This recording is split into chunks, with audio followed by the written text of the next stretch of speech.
Hi all, hope you all are doing great. I'm Jasra from Happy English. Let's begin our new session. So, in the last class we learned about could, right? Last 2 ദിവസത്തിൽ നമ്മൾ ഒരു can എന്നുള്ളതും and later we learned about could. So today also we have a continuation part of that. Could എന്നുള്ള വേർഡിനെ കുറച്ചുകൂടി detail ആയിട്ട് നമ്മൾ മുൻപ് തന്നെ പറഞ്ഞിട്ടുണ്ടായിരുന്നു. That is a vast topic. Could എന്നുള്ളത് ഒരുപാട് രീതിയിൽ യൂസ് ചെയ്യുന്നത്, ക്യാനെയും കുഡിനെയും ഒരുപാട് രീതിയിൽ യൂസ് ചെയ്യുന്നത് കൊണ്ടാണ് നമുക്ക് അതിനോട് ചെറിയൊരു കൺഫ്യൂഷൻ ഉണ്ടായിരുന്നത്. ബട്ട് അതിൻ്റെ മേജർ യൂസേജസ് ഒക്കെ നമ്മൾ മുൻപ് പറഞ്ഞതെല്ലാം ക്ലിയർ ആയിട്ടുണ്ട് എന്ന് വിശ്വസിക്കുന്നു. If you have any more doubts you can contact your trainer, ask your trainer and clear that. Okay, so ഒരു ഡൗട്ട്സ് ഒന്നും ഇല്ല എന്ന് വിശ്വസിക്കുന്നു.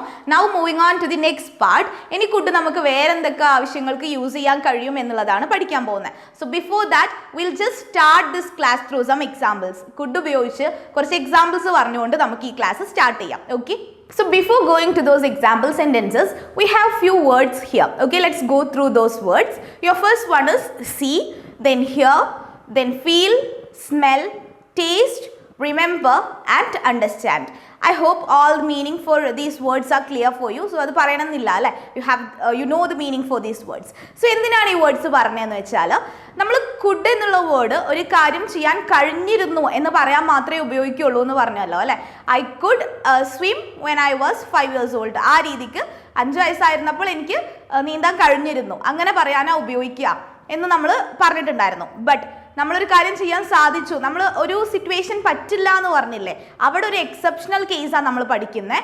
കുഡ് എന്നുള്ള വേർഡ് ഒരു സാഹചര്യത്തിൽ മാത്രം നമുക്ക് കഴിഞ്ഞു എന്ന് പറയാൻ വേണ്ടി ഉപയോഗിക്കാൻ പറ്റും. എപ്പോന്ന് വെച്ചാൽ ഈ വേർഡ്സ് ഫോളോ ചെയ്ത് വരുന്നുണ്ട് എന്നുണ്ടെങ്കിൽ, ഓക്കെ, ഈ വേർഡ്സിൻ്റെ മുൻപിലാണ് കുഡ് വരുന്നത് എന്നുണ്ടെങ്കിൽ ഒരു പ്രവൃത്തി ചെയ്യാൻ സാധിച്ചു അല്ലെങ്കിൽ കഴിഞ്ഞു എന്നുള്ള മീനിങ്ങിൽ നമുക്ക് കുഡിനെ ഉപയോഗിക്കാൻ പറ്റും. ഓക്കെ, സോ നമ്മൾ നേരത്തെ മുൻപത്തെ ക്ലാസ്സിൽ പഠിച്ചൊരു കാര്യത്തിലുള്ള ഒരു എക്സെപ്ഷണൽ കേസ്, നമ്മൾ കുഡ് എന്നുള്ള വാക്കിനെ ഒരു രീതിക്ക് ഉപയോഗിക്കില്ല എന്ന് പറഞ്ഞു. പകരം ഐ വാസ് ഏബിൾ ടു എന്ന് വേണം.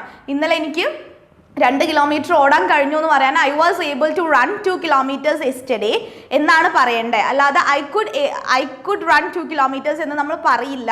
ഇത് നമ്മൾ ഓൾറെഡി പഠിച്ചിട്ടുണ്ടായിരുന്നു അല്ലേ. പക്ഷേ ചില വേർബുകൾ ഇവിടെ സ്പെസിഫൈ ചെയ്ത ഈ വേർബുകളാണ് കുഡിന് ശേഷം വരുന്നത് എന്നുണ്ടെങ്കിൽ, ഈ വേർബാണ് അവിടെ യൂസ് ചെയ്യാൻ പോകുന്നത് എന്നുണ്ടെങ്കിൽ you can use could. Okay, ഈ ഒരു എക്സെപ്ഷണൽ കേസ് വെച്ചിട്ടാണ് നമ്മുടെ ക്ലാസ് സ്റ്റാർട്ട് ചെയ്യുന്നത്. For this we will see few examples. Okay, your first example is when we went to the house we could smell burning. Okay, ഞങ്ങൾ വീട്ടിലേക്ക് പോയപ്പോൾ ഞങ്ങൾക്ക് അവിടെ കരിയുന്നത് മണക്കാൻ കഴിഞ്ഞു. ഓക്കെ, കരിഞ്ഞ് നമ്മൾ സ്മെല്ല് വരില്ലേ, ആ ഒരു സ്മെല്ല് നമുക്ക് മണക്കാൻ കഴിഞ്ഞു എന്ന് പറയാൻ സ്മെൽ എന്നുള്ള വേർബ് ആയതുകൊണ്ട് U can use could smell. when I went to the house, when we went to the house we could smell burning. Okay, and your second example sentence, she spoke in a very low voice but I could understand what she said. Okay, she spoke in a very low voice. ഒരു കമ്മിയായിട്ടുള്ള ഒരു ശബ്ദത്തിലാണ് അവൾ സംസാരിച്ചത്. പക്ഷെ അവൾ എന്താ പറഞ്ഞത് എന്നുള്ളത് എനിക്ക് മനസ്സിലാക്കാൻ കഴിഞ്ഞു. അവിടെ അണ്ടർസ്റ്റാൻഡ് എന്നുള്ള വേർബ് ആയതുകൊണ്ട് തന്നെ, നമ്മൾ നേരത്തെ പറഞ്ഞ ഒരു ലിസ്റ്റിൽ പെട്ട വേർബ് തന്നെയാണ് അണ്ടർസ്റ്റാൻഡ്. ആ ഒരു വേർഡ് വന്നതുകൊണ്ട് അതിൻ്റെ മുൻപിൽ കുഡ് യൂസ് ചെയ്യാവുന്നതാണ്. But I could understand what she said. അവൾ എന്താ പറഞ്ഞത് എന്നുള്ളത് എനിക്ക് മനസ്സിലാക്കാൻ കഴിഞ്ഞു. Okay, and your third example sentence is he told her what he could remember. Okay, he told her, അവൻ അവളോട് പറഞ്ഞു what he could remember.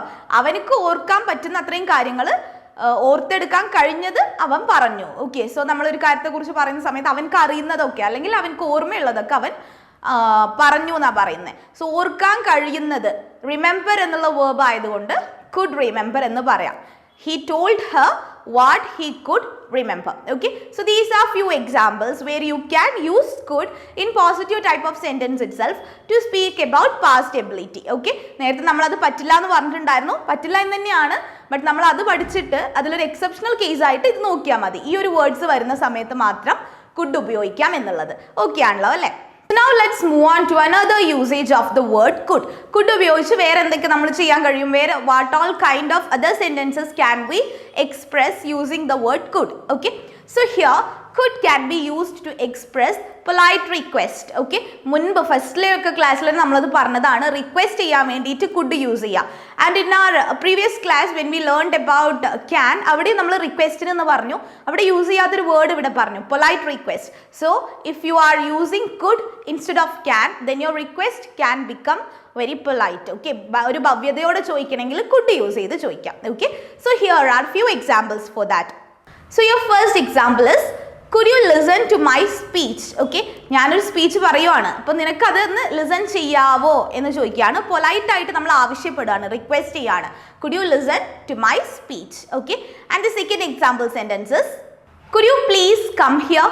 could you please come here? നിനക്ക് ഇവിടേക്കൊന്ന് ദയവ് ചെയ്ത് നിനക്ക് ഇവിടേക്കൊന്ന് വരാവോ? ഓക്കെ, പ്ലീസ് എന്നും കൂടെ നമ്മൾ യൂസ് ചെയ്യുന്നുണ്ട്. സോ വളരെ പൊലൈറ്റ് ആയിട്ട്, അത്രയും സോഫ്റ്റ് ആയിട്ടുള്ള ഒരു ടോണിലാണ് നമ്മൾ ചോദിക്കുന്നത്. സോ പൊലൈറ്റ് റിക്വസ്റ്റ് ആണ് could you please come here. നേരത്തെ പറഞ്ഞ സെന്റൻസിൽ നമുക്ക് വേണമെങ്കിൽ പ്ലീസ് ആഡ് ചെയ്യാം. അതുപോലെ തന്നെ your last example is, could I borrow your umbrella? Okay, നിന്റെ കുട എന്ന് തരാവോ, ഞാൻ നിന്റെ കുട എന്ന് എടുത്തോട്ടെ. ബോറോ എന്നുള്ള വേർഡിന്റെ മീനിങ് നമുക്കറിയാം അല്ലെ, കടമായിട്ട് നമ്മൾ വാങ്ങിക്കുക, തിരിച്ചു കൊടുക്കാനുള്ളൊരു ഉദ്ദേശത്തിൽ വാങ്ങിക്കുന്നത് ബോറോ എന്ന് പറയാം.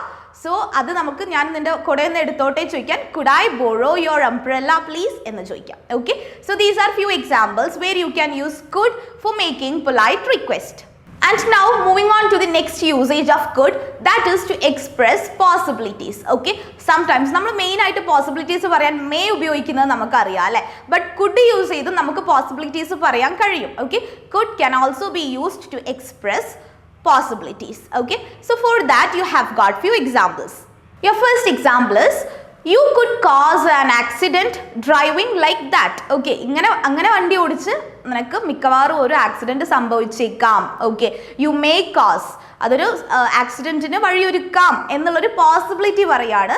U could cause an accident driving like that, ആ രീതിക്ക് വണ്ടി ഓടിക്കുന്നത് കൊണ്ട്. Okay, and your second example is, Raju could be there at kitchen. Okay, Raju എവിടെ?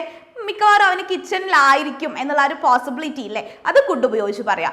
Raju could be at kitchen. Okay, and your next example is, this plan could really work out. ഈ plan ഇത് success ആവാനുള്ള സാധ്യത ഉണ്ട് എന്നുള്ളത്.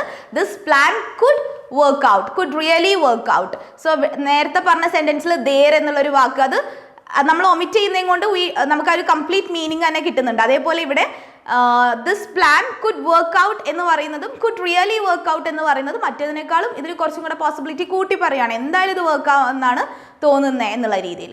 So this plan could really work out. നേരത്തെ പറഞ്ഞ സെന്റൻസിൽ Raju could be there at the kitchen, അവനെ ആ കിച്ചണിലാവാനാണ് സാധ്യത. അവിടെ ദേർ എന്നുള്ളൊരു വേർഡ് മാറ്റിയാലും could be at the kitchen എന്ന് പറഞ്ഞാലും it's fine. Okay, our first activity is to translate the given sentences. So we'll read the sentences. First one, എൻ്റെ ഭർത്താവ് വിദേശത്താണ്, പക്ഷേ അവരുടെ സാന്നിധ്യം എനിക്ക് അനുഭവിക്കാൻ കഴിഞ്ഞു. ഓക്കെ, നെക്സ്റ്റ് വൺ, അയാൾ കന്നഡ ഭാഷയിലാണ് എന്നോട് സംസാരിച്ചത്, എങ്കിലും എനിക്കത് മനസ്സിലാക്കാൻ കഴിഞ്ഞു. ഓക്കെ, നെക്സ്റ്റ് വൺ, 10 വർഷത്തിന് ശേഷം രാജുവിനെ ഇന്നലെ കണ്ടുമുട്ടി, അവൻ എന്നെ വേഗത്തിൽ ഓർമ്മിക്കാൻ കഴിഞ്ഞു. ഓക്കെ, ദെൻ ആൾക്കൂട്ടത്തിനിടയിൽ നിന്ന് എനിക്ക് അവനെ കാണാൻ കഴിഞ്ഞു.